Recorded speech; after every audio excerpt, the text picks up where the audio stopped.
భూమా నాగిరెడ్డి గారు పుట్టినప్పటి నుంచి అధ్యక్ష ఏదో ఒక సమస్య ఎప్పుడు మాకు వస్తూనే ఉంది అధ్యక్ష. చిన్న వయసులోనే మా నాన్నగారు తండ్రిని కోలుకున్నారు. ఆ తర్వాత మెల్లిమెల్లిగా పాలిటిక్స్ లో వస్తూ వస్తూ ఒక్కొక్క బ్రదర్ ని కూడా కోలుకుంటూ వచ్చారు అధ్యక్ష. ఆ 4 సంవత్సరాల్లోనే మరి ముగ్గురు అన్నలు చనిపోయారు అధ్యక్ష.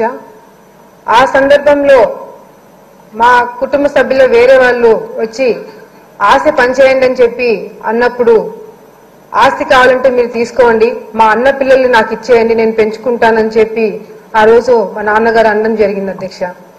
ఎప్పుడైతే బాధ్యత తీసుకున్నారో మా నాన్నగారు, అప్పటి నుంచి అధ్యక్ష మా పెద్దనాన్న పిల్లలందరినీ కూడా మాతో సమానంగా పెంచడం జరిగింది. వాళ్ళందరికీ పెళ్లిళ్ళు చేయడం జరిగింది.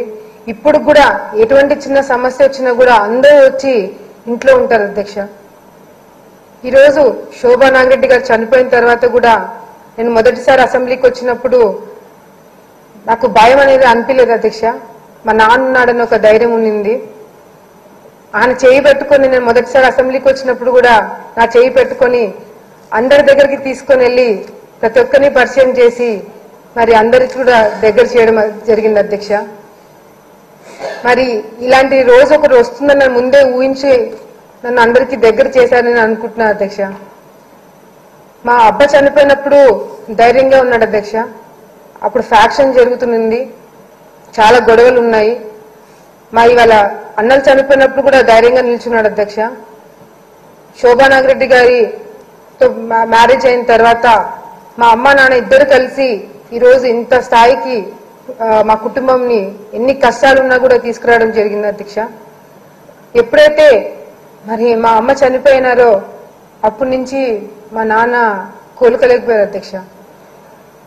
అటు ఎంత బిజీగా ఉంటే ఆయన మర్చిపోతాడని చెప్పి మేము అనుకున్నాం అధ్యక్ష. కానీ బయటికి చాలా ధైర్యంగా ఉన్నా రోజు రాత్రి మా అమ్మ ఫోటోకి దండం పెట్టి దీపం పెట్టకపోతే పడుకోడు అధ్యక్ష.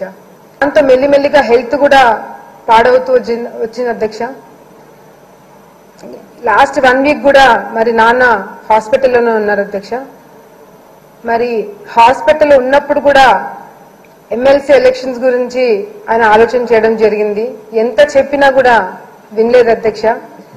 ఆఖరికి టెలికాన్ఫరెన్స్ లో కూడా హాస్పిటల్ బెడ్ మీద ఉండి ఆక్సిజన్ మాస్క్ పెట్టుకొని కూడా ఆయన టెలికాన్ఫరెన్స్ లో అన్ని వింటూ మరి మాట్లాడడం కూడా జరిగింది అధ్యక్ష. ఆయన చివరిగా ఆయన హాస్పిటల్ బెడ్ మీద ఉన్నప్పుడు కూడా అధ్యక్ష, నంద్యాల హౌసింగ్ నేను ఎట్లా సర్వే చేపిస్తున్నాను, ఏ విధంగా మనం పనులు చేయాలి అని నిద్ర కూడా పోకుండా కూర్చొని నాకు చెప్తున్నప్పుడు నాకు అర్థం కాలేదు అధ్యక్ష. ఎందుకు ఎందుకు దీని గురించి ఆలోచిస్తున్నాడో నాకు అర్థం కాలేదు. అదేవిధంగా మరి డిశ్చార్జ్ చేసినప్పుడు కూడా డాక్టర్లు వద్దు, ఎటువంటి పరిస్థితుల్లో మీరు ట్రావెల్ చేయకూడదు అని చెప్పడం జరిగింది అధ్యక్ష. కానీ లేదు, ఎటువంటి పరిస్థితుల్లో ఒక్కరోజు నేను వెళ్ళేసి వస్తానని చెప్పి డాక్టర్ దగ్గర నుంచి పర్మిషన్ తీసుకొని మేము ఎంత చెప్తున్నా కూడా వినకుండా విజయవాడకి వెళ్ళడం జరిగింది అధ్యక్ష.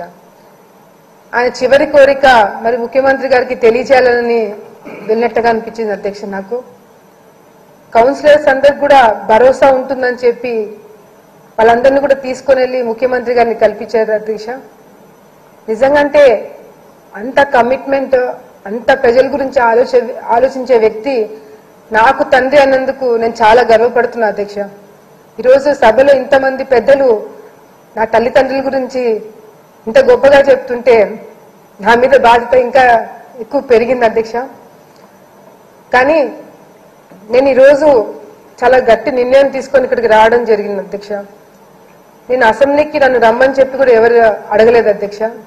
కానీ మా అమ్మ గాని మా నాన్న గాని నా పొజిషన్లో ఉంటే ఇదే పని చేస్తారని అనుకుని నేను ఈరోజు తమ్ముడిని చెల్లిని నేను నా కుటుంబ సభ్యులకి అప్పచెప్పి ఈరోజు ఇక్కడికి